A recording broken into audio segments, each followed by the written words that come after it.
اور عبداللہ بن سہیل ابن عمر سے کہ تم لوگ اس لیے اس کی وکالت کر رہے ہو کہ یہ ایک سردار ہے جبکہ اس نے جادوگرنی سجا کی اطاعت کی، پھر اس نے ربا کے مسلمانوں کو قتل کیا۔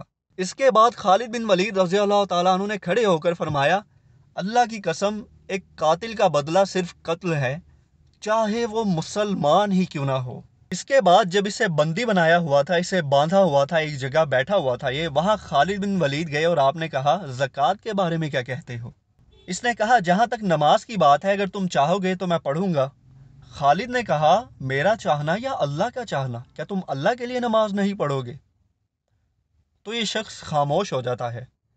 پھر خالد بن ولید رضی اللہ تعالیٰ عنہ نے کہا میں نے تم سے زکوٰۃ کے بارے میں پوچھا ہے۔ اب اس شخص نے یہاں پر کیا بکواس کی، جہاں تک زکوٰۃ کی بات ہے میں تمہیں نہیں دوں گا۔ تو خالد بن ولید نے کہا کیا تمہیں نہیں پتا کہ نماز اور زکوٰۃ کی اہمیت ایک جیسی ہے؟ اب ذرا سنیں، اس شخص نے کہا تمہارے ساتھی اس کا دعویٰ کرتے تھے۔ کیا کہا اس نے یہ نہیں کہا ہمارے نبی، اس نے کہا تمہارے نبی اس کا دعویٰ کرتے تھے۔ اب یہاں پر خالد بن ولید رضی اللہ تعالیٰ عنہ کو اس قدر غصہ آیا کیونکہ اس نے آپ صلی اللہ علیہ وآلہ وسلم کا ہی انکار کر دیا ان کے دنیا سے جانے کے بعد۔ تو خالد بن ولید نے کہا کہ یہ ایک بدکار انسان ہے، اس کا سر دھڑ سے اڑا دو۔ وہاں پر کھڑے کچھ لوگ جو تھے انہوں نے پھر کہا خالد ایسا مت کرو۔ خالد نے کہا تم نے سنا نہیں اس نے کیا کہا؟ اس نے اللہ کے نبی کا بھی انکار کر دیا۔ تو پھر خالد بن ولید رضی اللہ تعالیٰ عنہ نے اس کو قتل کر دیا، اور پھر یہ خبر مدینے پہنچ گئی سیدنا صدیق اکبر کے پاس۔ ابو قتادہ رضی اللہ تعالیٰ عنہ یہ خبر لے کر سیدھا گئے سیدنا صدیق اکبر کے پاس اور کہا، سارا معاملہ بیان کیا کہ یہ ہوا، ہم نے خالد کو منع بھی کیا کہ اسے قتل نہ کریں لیکن انہوں نے ہماری نہیں سنی۔ اس کے بعد ابو قتادہ نے کہا کہ خالد نے ان کو قتل کیا، اس کے بعد ان کی بیوی جو کہ بیوہ ہو گئی تھی اس سے شادی کر لی، جو کہ اپنے آپ میں بڑی ایک بے غیرت بات ہے۔ تو سیدنا صدیق اکبر رضی اللہ تعالیٰ عنہ نے کہا کیا خالد نے اس سے اس کی عدت پوری ہونے کے بعد شادی کی؟ تو ابو قتادہ نے کہا کہ ہاں، عدت پوری ہونے کے بعد ہی شادی کی، انہوں نے اسلام کے قوانین کو نہیں توڑا۔ اب یہاں پر سیدنا عمر بن خطاب رضی اللہ تعالیٰ عنہ کو غصہ آ گیا شدید، اور انہوں نے ابو بکر سے کہا کہ خالد کو فوراً ان کے عہدے سے معزول کیا جائے، انہیں چاہیے تھا کہ معاملہ آپ تک لے کر آتے، انہوں نے خود اسے کیوں قتل کیا؟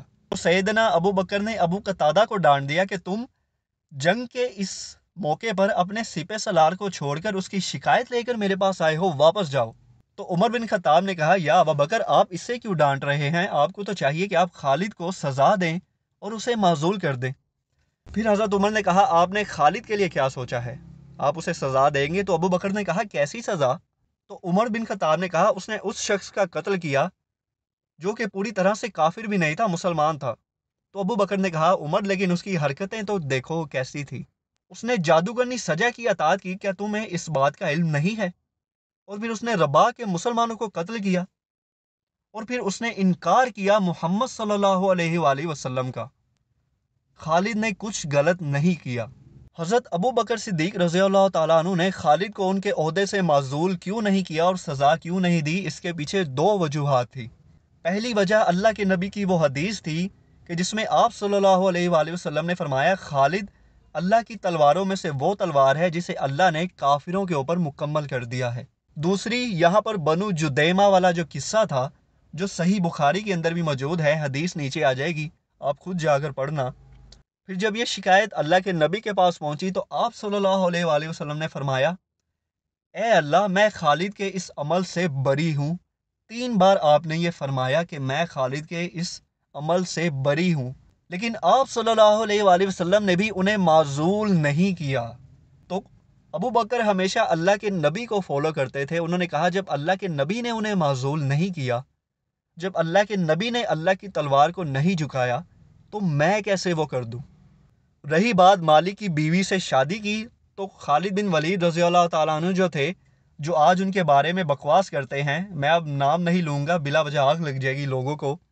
خالد بن ولید جو ہے وہ نکاح اور زنا میں فرق سمجھتے تھے۔ یہ جو ان کے خلاف بول رہے ہیں نا، انہیں نکاح اور زنا میں فرق نہیں پتا، خالد بن ولید کو پتا تھا۔ تو آپ نے نکاح کیا تھا وہ بھی اس کی عدت پوری ہونے کے بعد۔ جو ان پر الزام لگاتے ہیں انہوں نے زنا کیا تھا، یہ جو اپنے گرد ہوتا دیکھتے ہیں نا سب کچھ، وہ صحابہ کے اوپر بھی فٹ کر دیتے ہیں۔ ایسا نہیں ہے، وہ صحابہ تھے، وہ فرق سمجھتے تھے کہ نکاح کیا ہے اور زنا کیا ہے۔